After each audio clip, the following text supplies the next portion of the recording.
let me take it up from there. I'm talking about beyond discovering your gifts, beyond discovering your talents. There are some other things that we have to also talk about, which is beyond talents. What else do you do?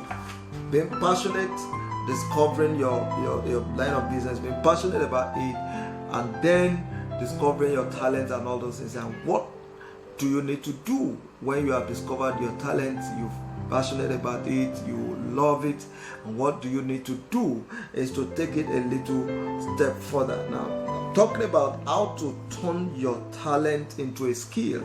This is important. How do I turn my talent into a skill? I have discovered my talent. Now I know what God has gifted me with. How do I make money from it? Number one is to do what I call constant practice. You love music.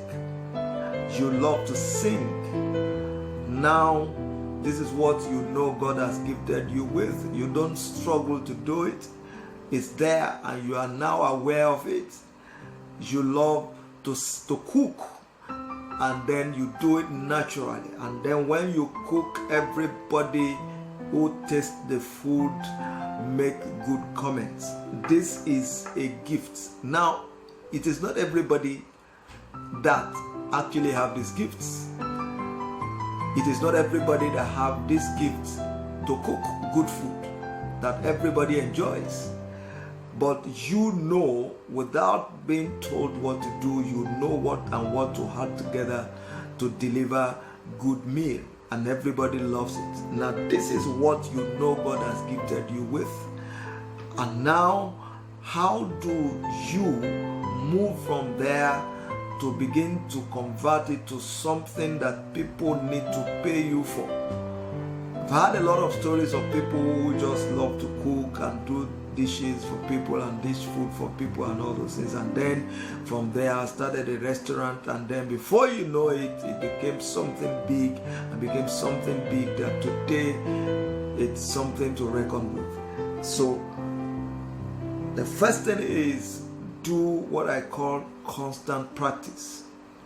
You do it consistently, you do it continuously until it becomes something that you master.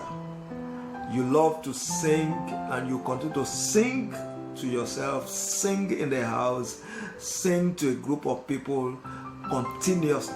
Practice, they say, makes perfect. Don't say because, oh, this is what I've done yesterday, I don't need to do it again tomorrow. You continue to do it even when nobody pay attention to you, even nobody recognizes you, even nobody pays you for it.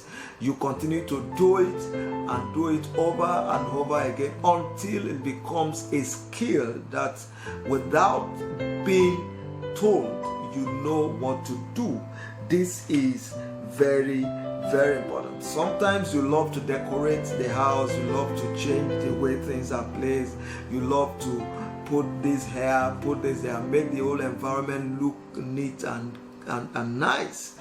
This is a gift. Not everybody has that same gift, and then you need to continue to do it continuously over and over again until it becomes a skill that people recognize, and then they can pay you value for it at the end of the day. Then the second point of how to turn your talents to a skill is to do what I call continuous training.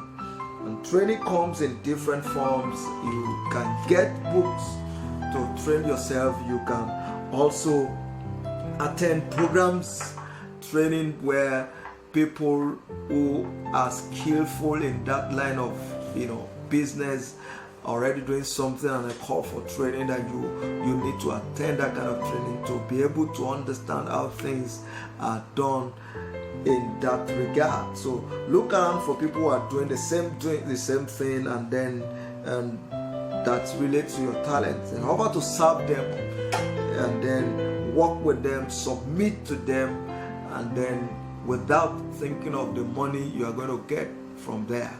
I mean, if I tell you my story, I used to work somewhere and then my pay was not too bad at that time, but I knew it wasn't what I was gifted for.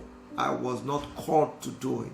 And then I pulled out to do something that I believe is what I love and something I was passionate about, and then the pay was very discouraging and not too reasonable. But I stayed there, and then I served.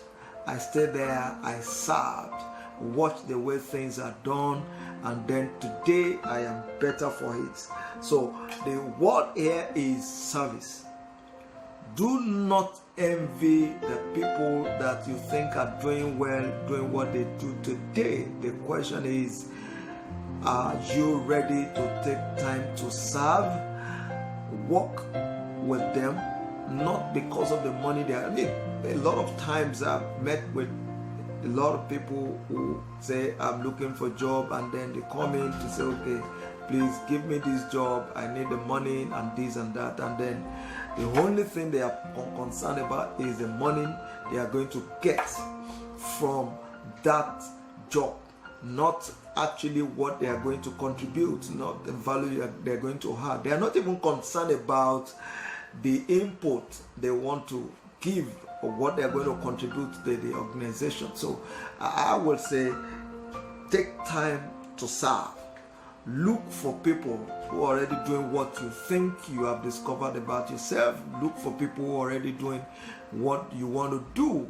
There is no new thing under heaven. Somebody is already doing what you want to do. Somebody is already at the position where you are thinking God should help you to occupy.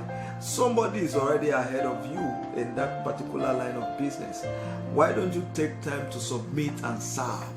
And then in the process of service, you'll be able to understand the nitty-gritty of the business and then develop your skill from there, and it will help you a great deal.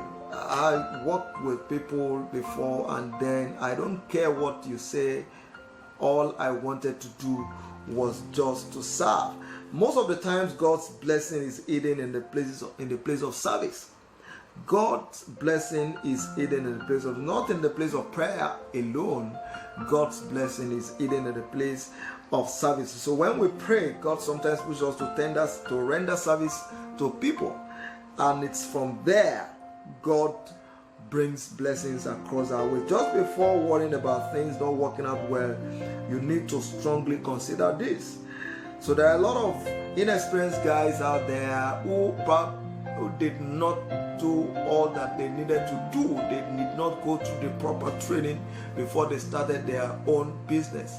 And so today they are causing more havoc than you can imagine. So take time to serve. This is very, very important. Now, go for both free and paid seminars. A whole lot of time, there are seminars, conferences, training out there that people organize, then go for them. If you want to do photography, for example, go for trainings on photography. Don't say, oh, I just have an idea and I'm going to start it anyhow, anyway. My advice, once you discover that's what you want to do, then go for trainings. There are people who organize trainings in practically every area that you need to go and learn from. There are some that are free, there are some that are paid training, and if you can't afford them, then go for those ones that are paid and those ones that are free. And then from there, you'll be able to discover so many things that you need to discover, and that will help you to stabilize in the process of starting your own business. I want to believe you've been able to pick one or two things, and we're going to be talking about something much more important after now, and I'd like you to please follow through with me. God bless you.